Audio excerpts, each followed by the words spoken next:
এই হাতিটা এতটাই আজব ছিল যে সে সবসময় ডাইনোসরের মাংস খেয়েই বেঁচে থাকতে পারতো। এই জন্য একদিন সে একটা ডাইনোসরের সবগুলো মাংস খেয়ে তার হাড্ডিগুলোকে তার ঘরের বাইরে ফেলে দেয়। এরপর আরেকটা ডাইনোসরের শিকার করার জন্য সে একটা বিষাক্ত কলা গাছের বীজ নিয়ে আসে। এরপর মাটিতে গর্ত করে সেটাকে ঘিরে দেয়। কিন্তু হঠাৎ করে সেখানে অনেক জোরে জোরে বৃষ্টি শুরু হয়ে গেলে হাতিটা জলদি করে তার ঘরের মধ্যে চলে যায়। এর কিছুদিন পরে সেই বিষাক্ত কলা গাছটা অনেক বড় হয়ে যায়, যার কারণে সেটাকে দেখে হাতিটার অনেক লোভ হতে শুরু করে, কারণ সে কলা গাছ খেতে অনেক পছন্দ করত।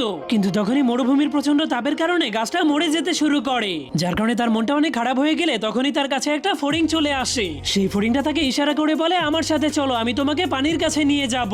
হাতিটা তার পিছু করতে শুরু করে দিলে সে সত্যি সত্যি পানি খুঁজে পেয়ে যায়, যার কারণে সে অনেক খুশি হয়ে পানি দিয়ে তার পিঠ ভরে গাছের গোড়াতে গিয়ে সবগুলো পানি গাছের গোড়াতে দিয়ে দেয়। কিন্তু তখনই একটা খরগোশ এসে তার সেই কলা গাছটাকে খেতে শুরু করে দেয়। কিন্তু বিষাক্ত কলা গাছটাকে খাওয়ার পরেও খরগোশটা মরছিল না, কারণ সেই কলা গাছের বিষ শুধুমাত্র হাতি এবং ডাইনোসরদেরকেই মারতে পারতো। যার কারণে হাতিটা খরগোশটাকে ধরে